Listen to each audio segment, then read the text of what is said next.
Welcome back, sir. All systems for gaming will be prepared in a few minutes.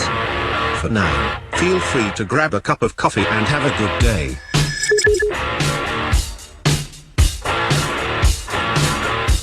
I'm back. Who'd have thought they'd lead ya? Who'd have thought they'd lead ya? Back here where we need ya. Back here where we need ya. Yeah, we tease him a lot, 'cause we got him on the spot. Welcome back. Welcome back. Welcome back. Welcome back. People keep asking if I'm back, and I haven't really had an answer. But now, yeah, I'm thinking I'm back. Yeah, I'm thinking I am back. You tell him, John Wick. This is Season 7, the season premiere, Episode 125. This is Eagle and Vice. Let's go. You've got a real attitude problem, McFly. You're a slacker. Born and raised in South Bay, lower class punk ass, I was Northwood grade. I had it made. Spent my nights drinking with my mates. Just a short bus ride up to PA. Red River Red. Then I hit the wall and I knew I had to bounce. They still say that 19 years ago. Well, I got the hell out. From time to time you may see me hanging around. Now I feel like a stranger in this town.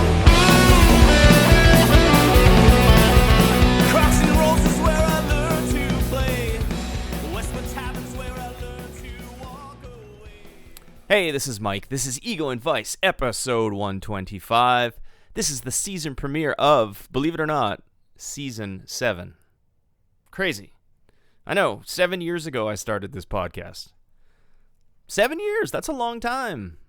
Doesn't feel like 7 years. Feels like 6.5, minimum. Maximum? I don't know. Anyway, I'm super happy to still be here. I owe it all to the people, to the artists, to the bands, to everyone that has supported Ego and Vice over the years. And I really want to thank the email. I got emails, yes, from people. People actually contact me to say hello. And they were wondering when I was coming back. They were seeing if I was okay. They hoped I hadn't ended the podcast altogether. But no, I was on vacation, as I stated pretty clearly. I went snowboarding. I literally went snowboarding for 2 months, and it was awesome. I didn't think about anything. I just wanted to kind of refresh and unwind and regroup and remember why I did do things as far as playing music, the podcast. I know why I do it. Like, I love doing it. It's in my blood.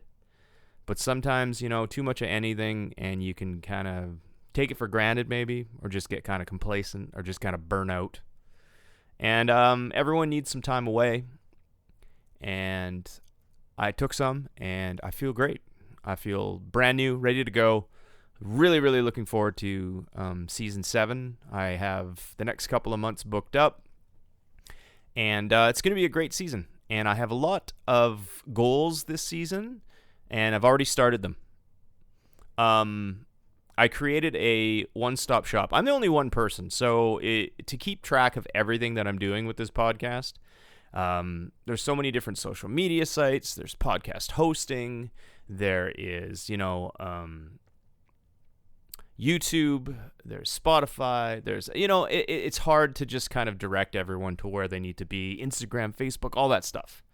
So what I did is I went out and I created a website.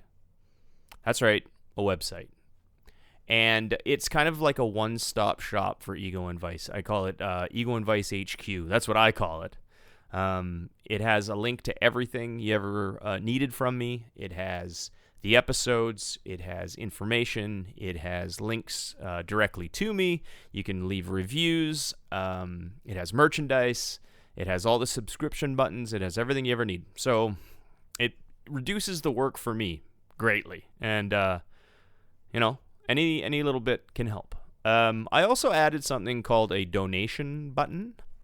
My motto with Ego and Vice is I'll never ever charge the artists for recording or editing or the distribution of the podcast, but the donation button there, and it's completely optional. If anybody out there who enjoys the show or appreciates the show wants to donate to it, it definitely assists in the cost of like podcast hosting, the website, just the time and effort. After 7 years, like I said, I've never asked for a dime. I'm still not asking for money. I'm just saying, hey, if you'd like to donate, that's your decision. But it will be appreciated. Right on. Okay, let's get to it. Again, I guess I should say what the website is, eh? It is egoandvicepodcast.com.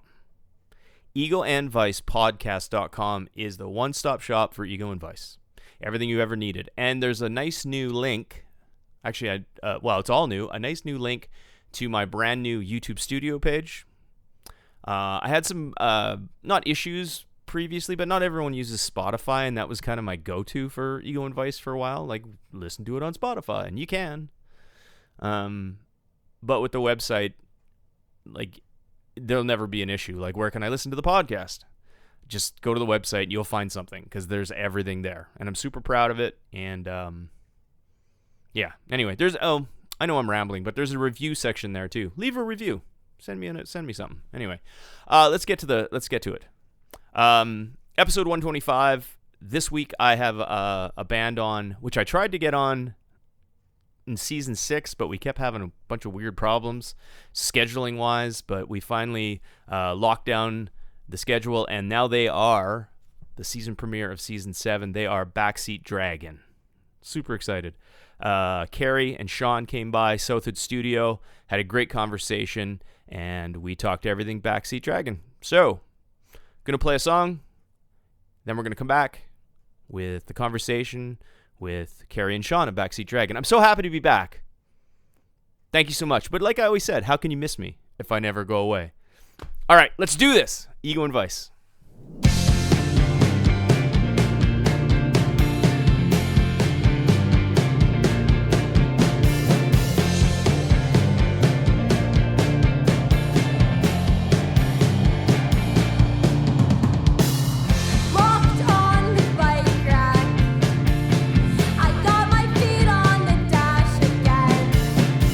Mom says I'd break my back if you were to crash the van.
Hey, we're back. This is Ego and Vice. This is episode 125. This is the season premiere, the season 7 premiere.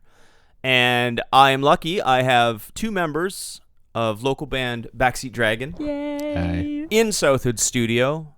I have Carrie. Hello. And I have Sean. Yay. How are you?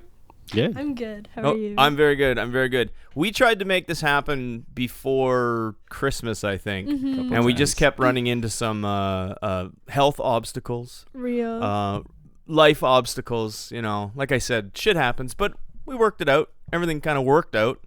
And here you are. Yay. Yep. Yeah. So before we get started, like super started, why don't we do like a little introduction? Basically, say who you are, what you play, and how about a question, what was the best show you saw in 2023? Well, Okay, my name is Carrie. I play guitar and sing in Backseat Dragon. And the best show I saw, in 2023 would be when Single Mothers came to House of Targ. That show was really, really good. Single Mothers is awesome. I'm Sean. I play drums. And I'm having a difficult time thinking of the best because that was really sick. Are you going to say same? I don't want to say same, even though I fully agree with that. Would you like to pass and come back to it? Oh, man. Well, no, the Single Mothers one was great because I love that band. If at any time over the course of the next, say, half an hour of the course of the conversation, When I something pops in your head, by all means, interrupt us and For sure. and speak your mind. Speak your mind. All right, let's talk about Backseat Dragon. Now, Carrie, I know you started as a solo, like an acoustic. Mm-hmm. Let's talk about when you started, how you started, and what was the birth of Backseat Dragon? I feel like the birth of Backseat Dragon, like a lot of bands, especially now, would be like during the pandemic, I was like very bored. And there was kind of nothing else to do, so I like got into like Spotify scrolling, I guess. And then from there I just found a bunch of bands that I liked. And I've written music for a lot of my life, just like passively, like not really 2 instruments. But then I picked up the guitar and I learned like 4 chords and then ran with it for a while. Which chords? G and then C add 9 and You love your A7. and then A and then D. Okay. I think. Good chords. Unless that's like not a chord progression. No, that's Yeah, that's fine. Okay.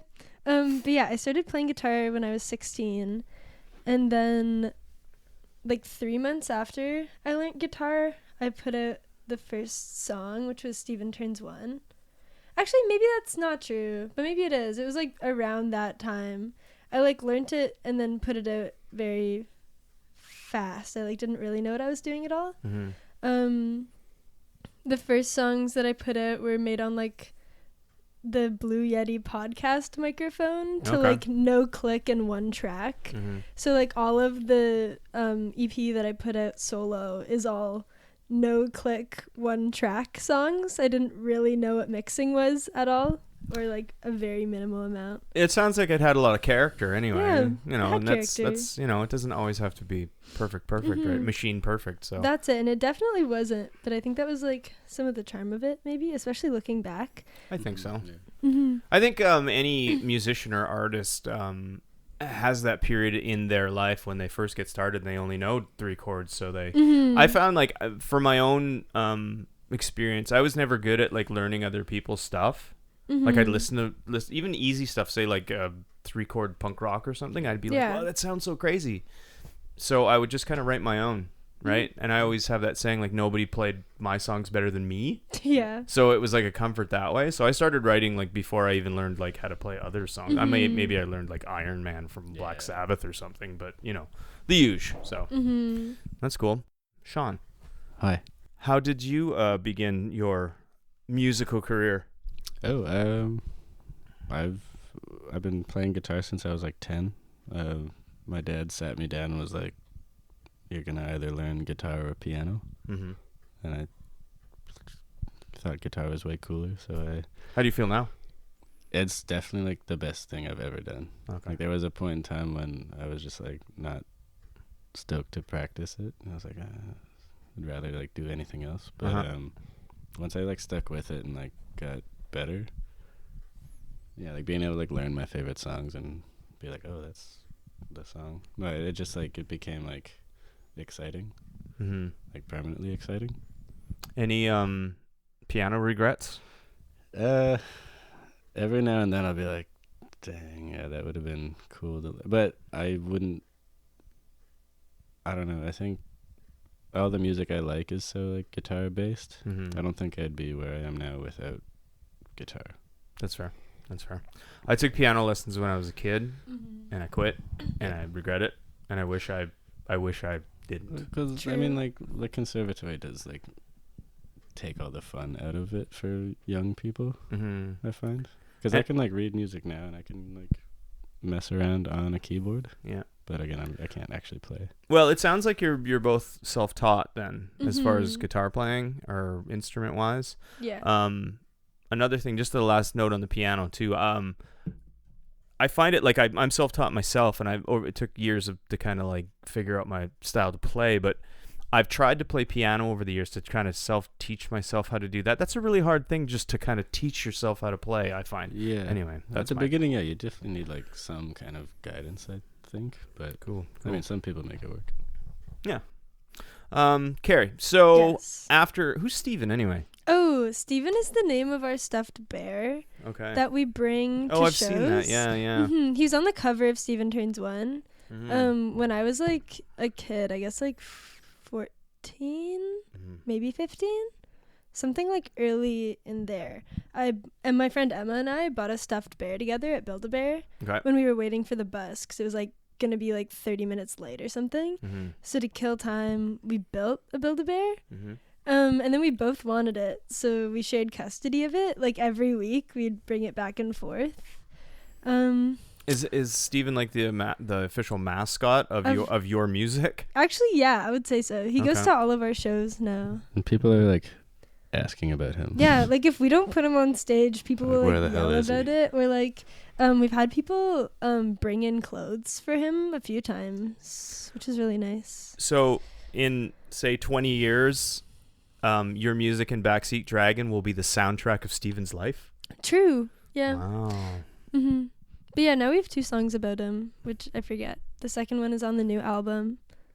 What was the second one was like Steven Goes to School. Steven or something? Pays Rent. Steven Pays Rent. It Oh, he's should've growing been- up. It should have been Steven Goes to School, because Pays Rent is like kind of a big step from turning 1. It's a jump. Yeah, it's a leap. Mm-hmm.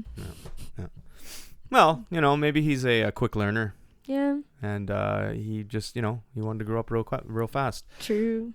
So I have some stats. I don't know if they're stats, but I tried to Okay. do some research on Backseat Dragon. Now, when you were doing your solo stuff, when did you decide to add a band? Was it a major decision, or did it just kind of happen? Sean kind of decided it for me a little, because I've always wanted to be in a band since I was a kid, and like playing music, I just assumed it would be solo because I didn't know how to like do that, because I was like 16, I guess like 17 at the time of the EP coming out. But then one day I get this message from this guy on Instagram named eating__poo. And the message was something like, "Hey, I like your EP. I've listened to all of it. I've written drum parts for every song if Wow. you want a drummer." Hard to say no, I guess. Well, at that's that it. point, I was eh? kind of like, You make me sound It's so like, desperate.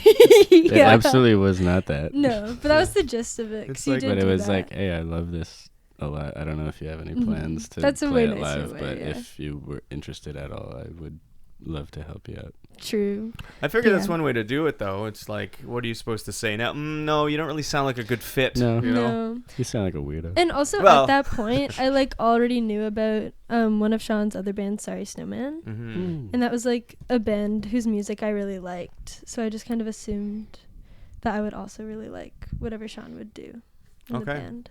So when you were doing your solo stuff, you were playing shows? Played one show. Okay. Mm-hmm. How'd it go? Was that your first show ever? You played 2 shows.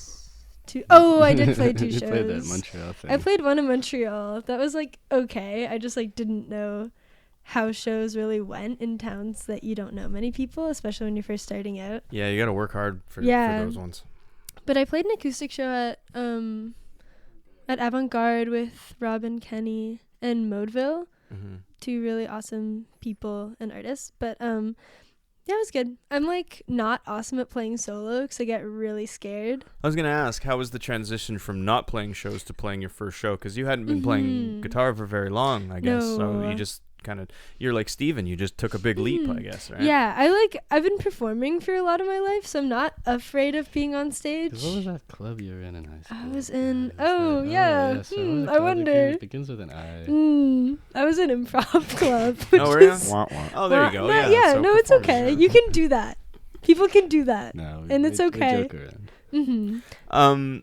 Yeah, some people you can't get them on stage, and some people just have it in them. It's very easy for them to transition to anything, and I feel very comfortable in front of people. I've never felt that kind of. I feel nervous energy and stuff, but I've never been scared to step up there. Right, it's more exciting than anything. So, so after the 2 shows you played, how did you actually get together and start jamming? How was that?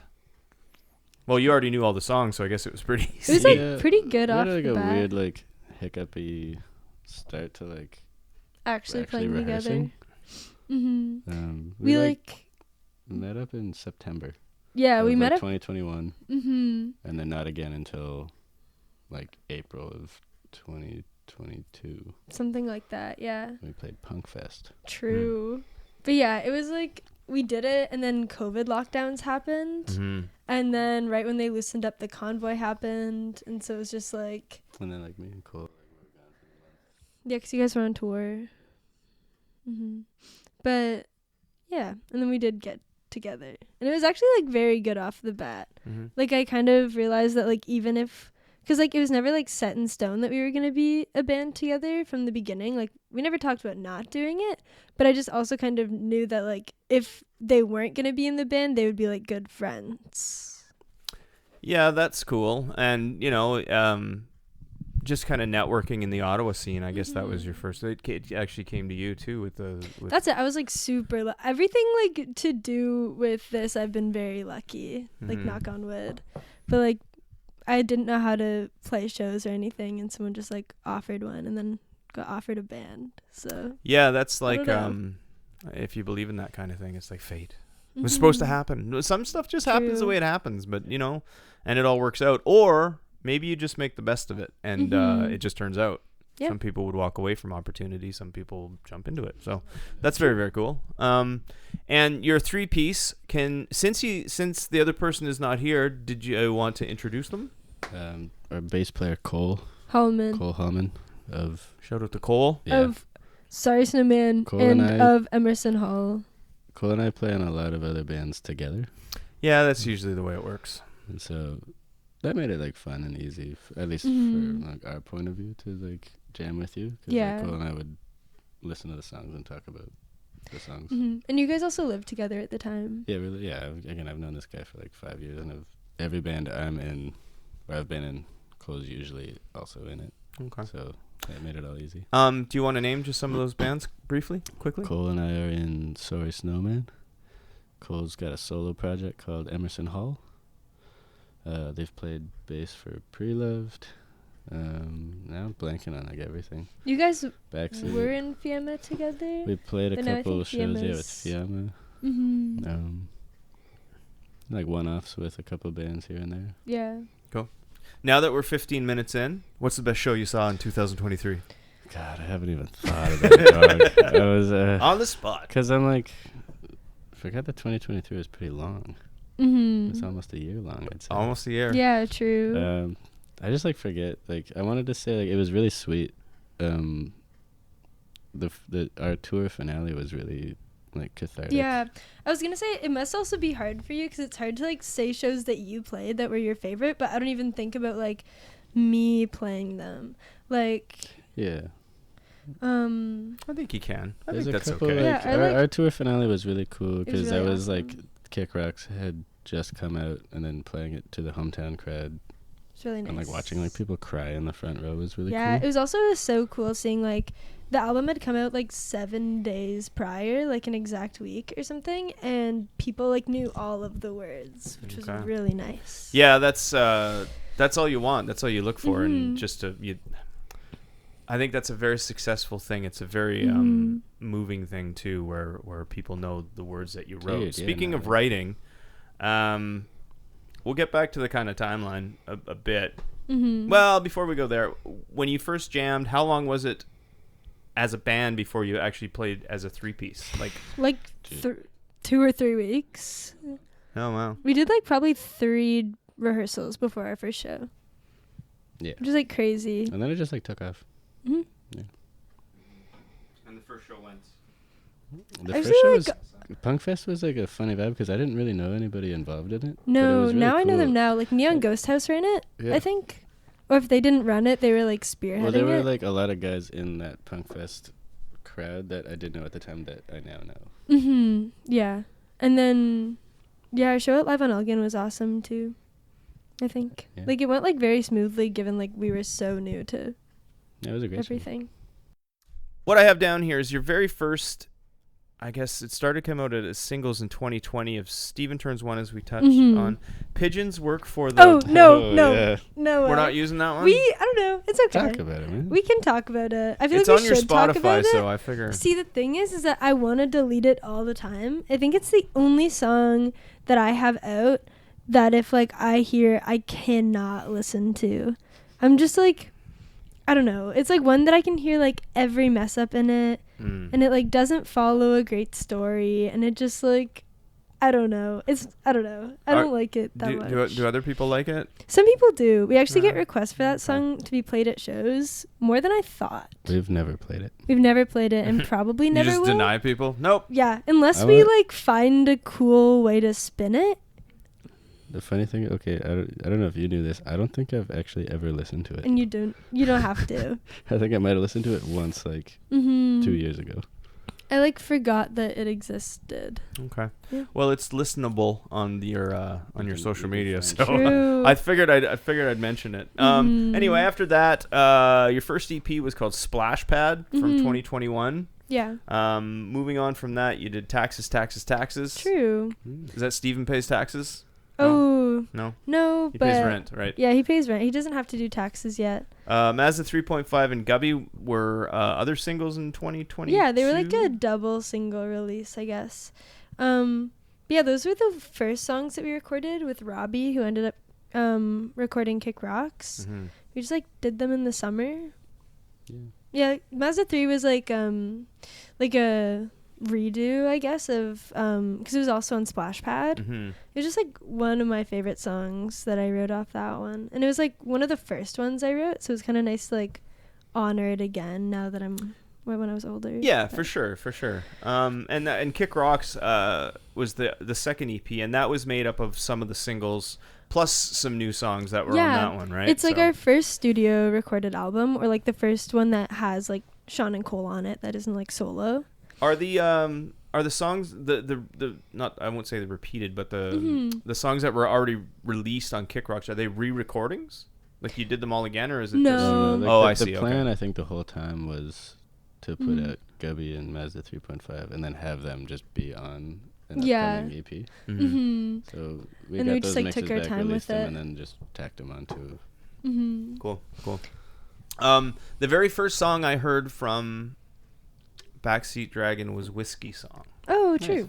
Yeah, so I know you do all the writing, unless you do lyric-wise or just Yeah. song-wise. Is that how it works? You go home and you write songs? I like go to Sean and Cole with more like a skeleton of a song, like the lyrics and the way I want them to sound, and like the like basic guitar, like just strumming and chords, and then they write the rest. Yeah, like it's an idea, and then the band kind of fills in the gaps, and it becomes like a band song. Yeah. But you could still play it solo-wise, so it's like a completed song more or less. But then it becomes like more of a band thing. I really liked, like when I heard the Whiskey song the first time, I liked it because it was just very kind of genuine sounding. Yeah. Your voice kind of sounds like the way you talk too, like your singing voice, just Nice. a little bit more melodic, I guess. True. So it was just very kind of genuine and easy, but very good as well. I don't know Thank you. I don't know how to tell people like it was good, Yeah. but it was very good. Smart, clever. I don't know. Whoa. Anyway, it's way. true. No, it's totally Think I'm true. smart? Anyway, I'm bad at No, complimenting thank or you. bringing up No, stuff I like that. So. when I write, I But try to make them like as genuine as possible. It's a very unique sound. I think that's what I was going for. Well, Yeah. that's exactly why I like when I found Splash Pad. I was like, oh, these songs are like simple but emotional. They don't sound overly simple though, you know what I mean? But they don't sound overly technical either. They're just very uniquely sounding. Nice. There's a band in town called the Fly Downs. I don't know if you know the I've Fly heard that Downs. name, yeah. A really good friend of mine, Jesse Brewer, writes most of the songs, and he has this he does acoustic stuff too, and he has this really unique way of like structuring a song where if you heard it, you'd go, "Oh, that's It's that Jesse guy. Brewer." Yeah. That's the kind of Whoa, thing you got that's going on. awesome. Like if you heard that, you'd be like, "Oh, that's Yeah, no, Carrie." I could pick your voice out of a huge crowd. Whoa, that's Totally, awesome. and that's uniqueness, and that's hard to come by, you know. And if it does sound genuine too, where you're not trying, so you got a good thing We going were on. at a show, and some guy. Yeah, that's was actually like, so true. You're in Backseat Dragon. I could tell because you talk, like you sing like how you talk. I went to a show and someone came up to me and they were like, "Are you Backseat? Are you like actually exactly what Sean just said?" But yeah, someone came up to me and was like, "I knew you were Backseat Dragon because when you were talking, it sounded like the vocals," which was like crazy.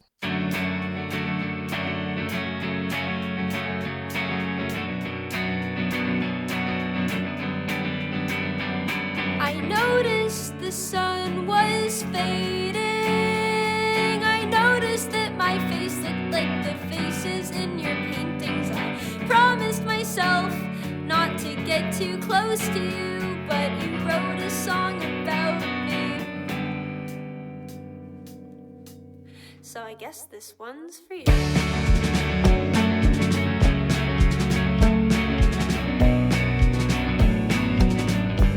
And I hate that my laugh sounds like your laugh now. We did it so much, it was contagious, and you passed it down. And now when I see a street sign or read the number 69, I feel like I can hear you even if you're not around.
So as far as songwriting goes, do you write a lot?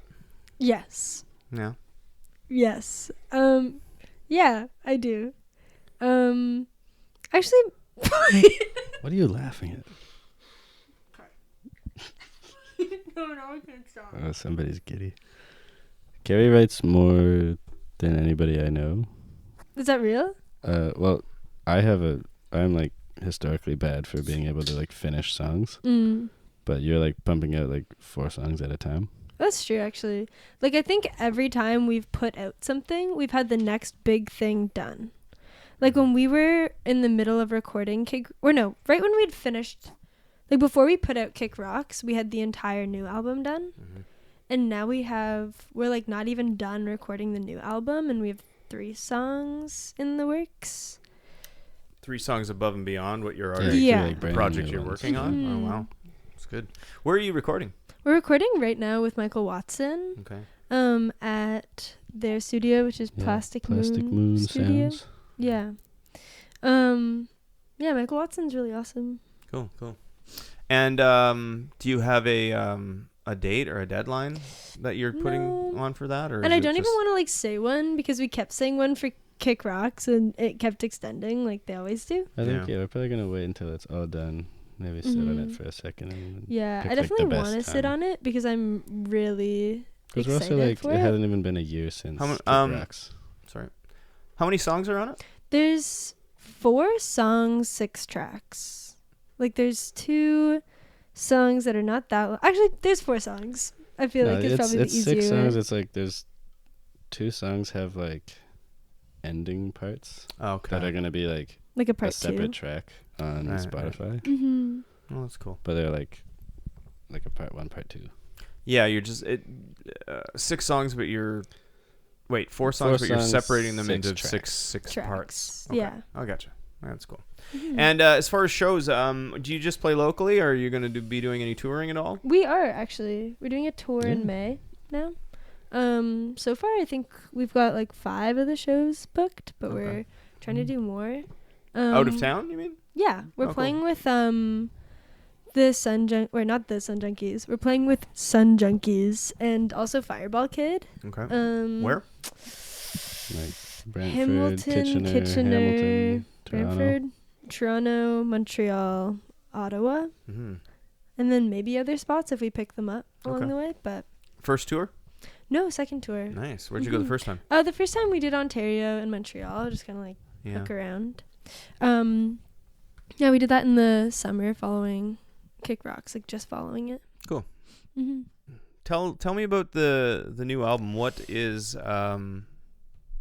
What inspired it? Is it more just songs that you wrote? Is there It is like 4 songs that I wrote and 4 songs that I'm like very proud of. I Mhm. think like I was thinking about it recently, and I feel like everyone feels this way about their music and hopes that their next thing is the thing that they're the most proud of. But it's something that I'm very happy with the 4 that we picked, if that makes any sense. Like Okay. there were more written, but just kind of like whittled it down to the ones that we're putting out. Mm-hmm. And as far as the studio, how is that working out for you? I guess you said Kick Rocks was your first studio record, so this is your second time in. Mm-hmm. Is it going smoothly? Is it? Yeah. So smooth. How 'cause long we- have you been recording for now? Well, we've done 3 sessions like a few weeks ago, and now we're finishing it up this weekend. Mm-hmm. I think I guess it'll be like done in 6 days. Yeah. Do you like releasing singles over? I don't know. I kind of really like putting out a whole thing. Like I think in my dream world I wouldn't do singles and would just like put it out, because I think that like half of an album is the order that it's in Mm-hmm. and like the order that people hear it in. Yeah. I think the whole album is it's a project in itself, right? Like if you think about it, like singles are good for just like getting your music out there, That's or it. just kind of like showcasing something and just to keep. But I think albums or records are something that should be Yeah. made. You know. I think that's why not even I We're think. also still like people that will listen to a full album when it comes out. Mm-hmm. Mhm. Like a lot of people we know like are still like I want to hear the full work. Yeah. Mhm. But like I get the changing industry. Sure. People talk about attention spans. I've said that too before, but I think if you're a fan of the band, you'll listen to what they release, right? Exactly. And if the band has the means to do so, I find nowadays cost is a big thing, to write and record a 12-song album or record. That's a lot of, depending on how much you want to put into it, that's a lot of studio hours. That's it. So sometimes it's easier or just more affordable to release singles. But if you have the means and you have the time, which you said you're not super under the gun for, then you can stretch it out over. That's why it takes a year to write something, right? Yeah, the way exactly. you want it. So release a single here and there just to keep people reminded. Play some shows and yeah, that's why we did Gubby and Mazda 3 like well before the album. It was also because up till that point we only had acoustic stuff out just to like let people know that I wasn't solo anymore. right. Yeah, there was a band behind you or together. Yeah. You guys were together. That's awesome. That's super good.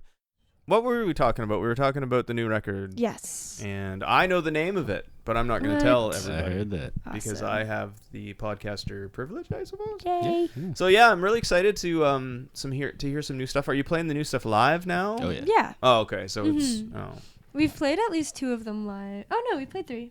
We haven't played the 4th one. What do you mean? We've played 3 of them. 3 of them. Yeah. all digitally. Are you gonna make any vinyl, anything like that? We're God, no. Cassette probably tapes? gonna do cassettes. Doing tapes for sure. Because we've done tapes of every other thing, like, or at least like Splash Pad and Kick Rocks. Plus we have our friends at this. They're called Tiny House Tapes. Chicago based? Yeah, they're Chicago based, and I'm friends with Dylan and Jonah who run it. Okay, cool. I have a game that I like to play. Yay! It's a question game, but before we get that, are there any shout outs or anything you want to Shout out to recognize? Bummer Records. Shout out to Cole Hallman. Shout out to my mom. Shout out to Sean's mom. Shout out to Cole's mom. There's too many shout outs. Too many moms. We've made so many friends doing this. Yeah, I feel like I couldn't say all the bands. Like, we could try. Let's we not. shouldn't Okay. bother. Yeah. I always say, you know who you are, and they do. You know what I Yeah. mean? So. Shout out Beers. Ottawa right now is really cool. Yeah. Yeah. And everybody in Ontario knows it. True. Okay. I have a question game. It's called 13 Questions with the Band. Yay. I always ask consent before I ask these hard-hitting Okay. questions. Are you good for it? Yes, then. Time for 13 questions with the band. Yes, this segment's back again. It's called 13 questions, but I only asked 6, maybe 5. Hey, we're back. Okay, this is 13 questions with the band. Now, I don't ask you 13 questions. I have 13 questions that I pick from to ask. I'll ask both of you. You both can answer. I'll ask one question to both of you, and you both can answer. How's that sound? Take Okay. turns. Are you ready? Yes. I'll just go down my list. Okay. What was the very first concert you ever saw? Like live show. That's probably the Dave Matthews Band with my dad. Nice. And when I was 15 In Ottawa? in Toronto. In Oh, Toronto? I saw Justin Bieber when I was 8. Yeah? Yeah. How was it? It was good, except for I went to 2 shows on his tour, and I was really upset because he played the exact same songs and did the same dances, and I thought he would change it up every night, and didn't. Nope. The reason he doesn't is because the lighting, the lasers, No, it's the all, sound like, guys, on it's a- all on a programmed computer, in. Yeah. True. Yeah. I bet you he would play like different stuff, but he's not allowed to. Nope. Mm-hmm. It's like, you know how much that'll cost? Speaking of cost, I was reading an article today. Do you know that Taylor Swift is now worth $1.1 billion? I believe it. I try not amazing. to think about her anymore. I can't get away from it. Every time I pick up my phone, there's Taylor Swift. Anyway. Okay, next question. Name something you listen to today.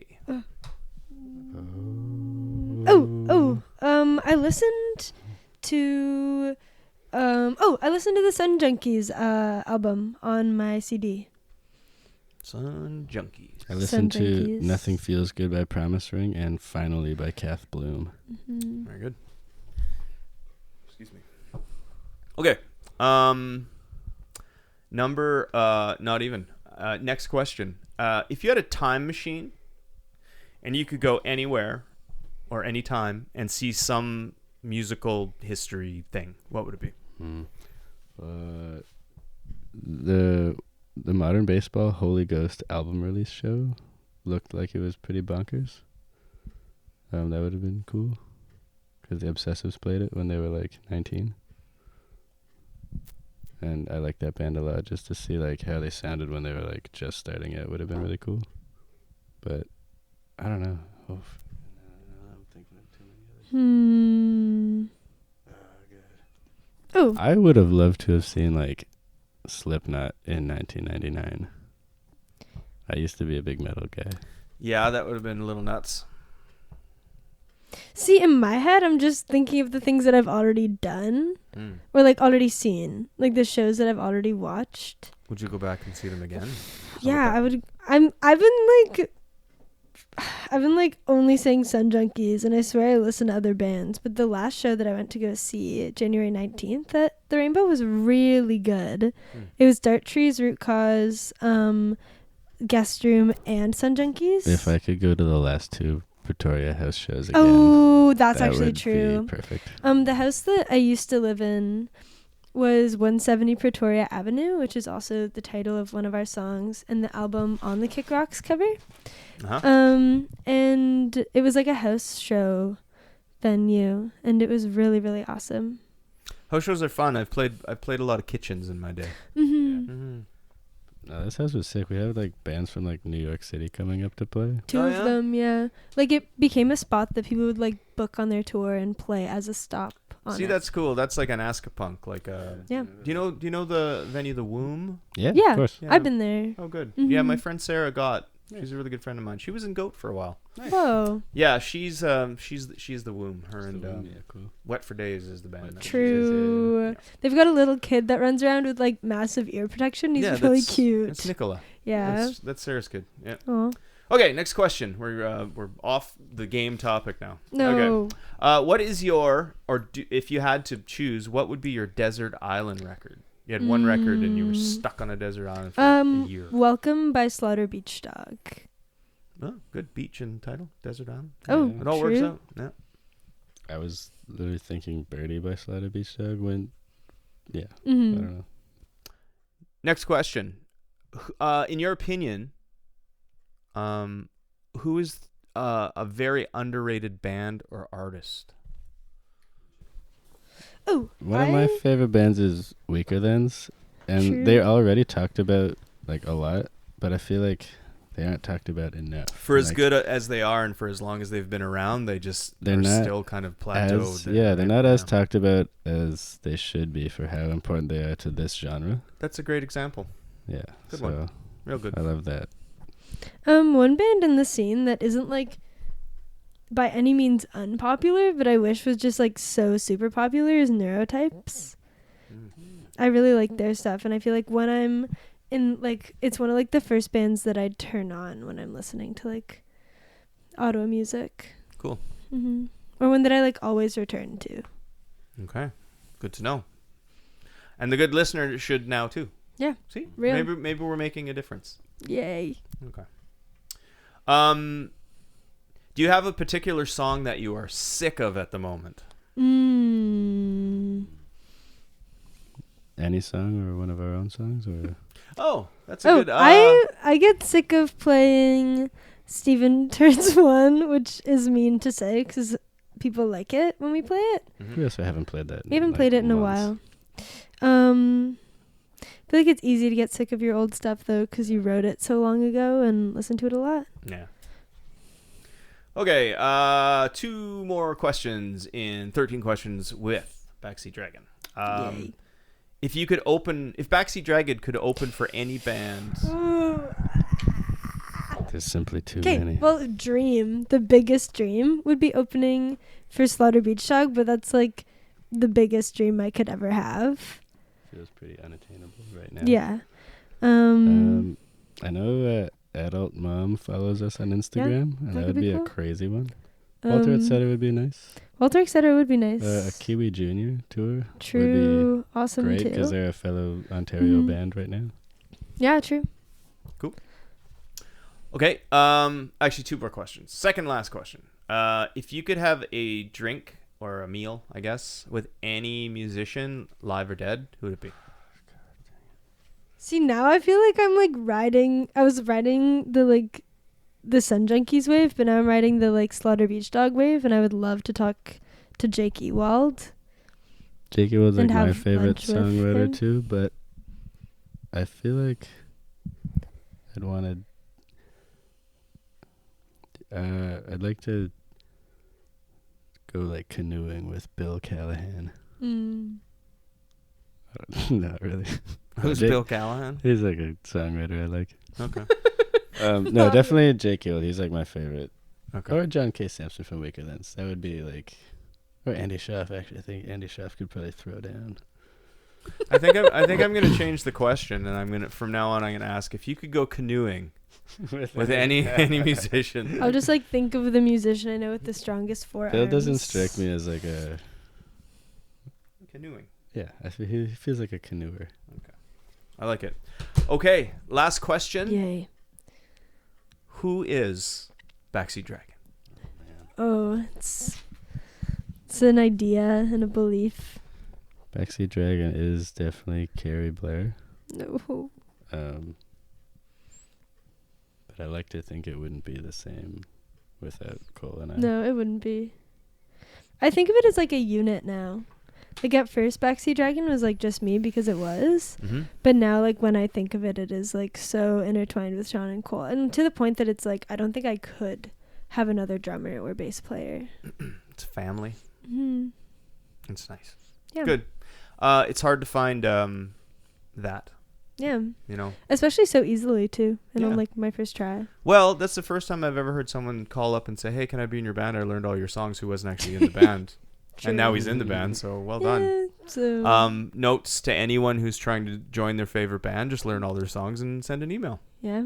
That's But it. like in all seriousness, yeah, just like ask people stuff. That's it. 'Cause, again, the worst thing that happens is you get a no. I feel like Yeah, that's right. I do get a lot of messages, or at least like more than I thought, of people being like, how do I start a band? You just do it, man. And I think it's just like if you go to shows and you like talk to enough people, I don't think that there's like very many people at shows who wouldn't want to be in a band. Right. Even if you're just starting. It's it's totally all about networking, and that's what it's about, right? Especially when you have a community like Ottawa, where you can just walk into like a show and then you're seeing awesome musicians playing, and chances are there's awesome musicians in the crowd, or people just there who love music, so you immediately have something in common. Yeah. Little conversation, and you usually like know a couple of people at every show, which is that's it. Really Or you can use Kijiji like so many people do. Yeah, that's true. Yeah, There you go. the Kijiji You can Rex. shop for musicians these days, True. Risky business. much like everything else in the world. I really want to thank you for coming in. It's been a lot of fun. It was very nice meeting you both. You too. I wish you nothing but success. Congratulations for the success you've already had. Thanks. You. And I hope they keep singing your lyrics. Yay. All right. Any last words? Maybe it's the lack of green space, or maybe it's a sign from God. But I only find 4-leaf clovers when I take the train back to Ottawa. I don't know what I'm missing, but I'm damn sure down to guess. 19 hours in the waiting room, white knuckling the bench, and if I ever sleep again, I guess I'll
So that's it. That's the end. That is the season premiere of episode 125, season 7, all there.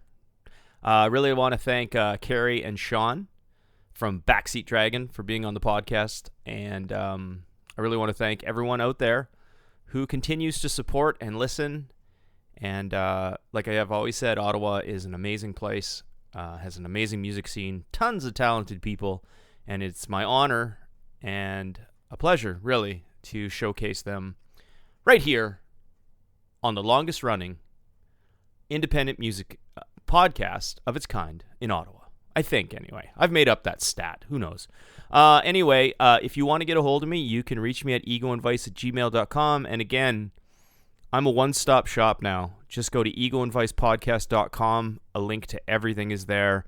Every streaming site, YouTube, whatever you need. It's all there. egoandvicepodcast.com. Anyway, it's going to be a great season. Thanks for showing up. And, all right, let's keep it rolling. You've got a real attitude problem, McFly. You're a slacker. Born and raised in South Bay, lower class punk ass, I was Northwood grade. I had it made. Spent my nights drinking with my mates. Just a short bus ride up to PA. Red River Red. Then I hit the wall and I knew I had to bounce. They still say that 19 years ago, and I got the hell out. From time to time you may see me hanging around. Now I feel like a stranger in this town. Crossing roads is where I learned to play. The Westman's having